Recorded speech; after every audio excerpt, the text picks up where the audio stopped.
Welcome to the second lecture on microprocessors and microcontrollers. In this lecture, we are going to officially start with our 8086 microprocessor. We are going to learn about its architecture. Now, if you look at the entire architecture, it might seem really tough, but what I'm going to do is, I'm going to divide the entire architecture into parts so that it becomes easy for anyone to understand. And at the end, we will combine all the parts so that we get our entire microprocessor. So without waiting, let's start. So before starting with our architecture, let's see a few basics about 8086. Now, as we all know, 8086 is a microprocessor. That means it does not have any RAM or ROM elements in it. If you want to use them, we can connect them externally. Another most important part about 8086 is it is a 16-bit microprocessor. Now, what do you mean by 16-bit microprocessor? 16-bit microprocessor basically means that our microprocessor can work with 16 bits of data in one cycle. 16 bits of data in one cycle. Let's see what I'm saying. Suppose this is our processor. In our first cycle, we give 16 bits of data to it. The data gets executed and an output is produced. In the second cycle, again we give 16 bits of data. The processor executes the instructions and produces an output. Thus, we can see 8086 can work with only 16 bits of data at a time. That is, in one cycle, it can operate with 16 bits of data. That is what we mean by 16-bit microprocessor. In modern computers, we have i5, i7, even i9, all are 64-bit microprocessor. What it means is the processor can work with 64 bits of data in one cycle. Now let us look at the architecture. So our 8086 processor is divided into two sections. The first is the BIU, or the bus interfacing unit, and the second section is the EU, or the execution unit. Now suppose this is our microprocessor. It is divided into two sections. The first is called the BIU, that is the bus interfacing unit, and the second is called the EU, or the execution unit. Now what does each section do? The BIU acts as an interface between the microprocessor and the external devices.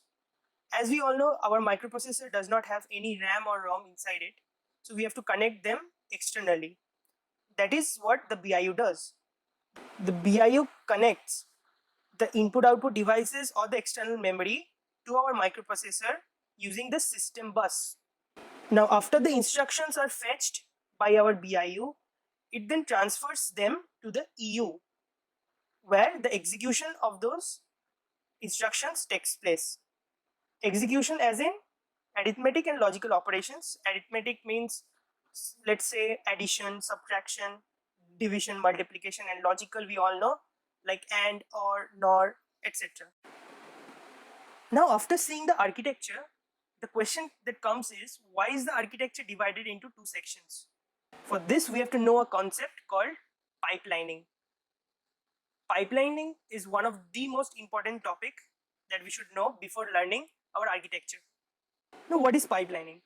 Pipelining is a process which allows fetching and execution of the instructions simultaneously. That is, our microprocessor can fetch the instructions from outside as well as execute another set of instructions at the same time. We do not have to wait for the entire execution to finish. It can fetch the instructions while it is executing another set of instructions. Let's see what I'm talking about. Suppose our microprocessor is fetching instructions from the memory. While one set of instructions is being executed inside the microprocessor, another set of instructions is going from our memory to the processor. That is, the execution of the previous instructions and the fetching of the next set of instructions is happening simultaneously. And after this execution, we get an output. Again, the next set of instruction goes into the microprocessor for execution, while another set of instruction is sent to the microprocessor by the memory. This is what pipelining is in easy terms. Now, what is the need of pipelining? It's common sense. It saves a lot of time since the execution and the fetching is happening simultaneously. Now let us go deeper to understand what is pipelining. So our 8086 architecture has the BIU and the EU section. What does the BIU do? It fetches the instructions from outside. It then sends the instruction to the EU for execution. While this execution is taking place, another set of instructions is being fetched continuously by the BIU. We do not have to wait for the EU to complete its execution. The microprocessor can fetch instructions while it is executing another set of instruction. This is what pipelining is. Now, another most important topic that we need to understand before starting with our architecture is memory segmentation. Now, what is memory segmentation? Memory segmentation is actually dividing our entire memory that we have into small segments. Let us see what I mean. Suppose this is our memory. This blue box is our entire memory, and it is divided into small segments, which is represented by these black boxes. We can see our memory is divided into 4 segments: the CS, SS, DS, and the ES. Now suppose this is our processor. It has a 20-bit entrance bus. Now what does that mean? That means it can access 2 to the power of 20, that is 1024 kilobytes or 1 MB of memory. Thus our memory size here will be 1 megabyte, which is divided into small segments. To be exact, 4 segments. Now what is the need of segmentation? Let's see an analogy. Suppose you are given a book of 1000 pages and you are told to find a particular topic. Now will it be better if you know which chapter that topic is in, or is it better you search the entire 1000 pages? Obviously we know the answer. It is better if we know the chapter name. The exact same concept is applied here. Our memory is of size 1 megabyte. In order for the processor to find any location inside the memory, it will take a lot of time plus a lot of power. Instead, what we do is we divide our entire memory into small segments, and we tell our processor which segment our location resides, so that the processor can look into that segment only and can find the location with ease and much faster. That is basically why we do memory segmentation. So our memory, we saw, is divided into 4 segments. The first is called the CS, or the code segment.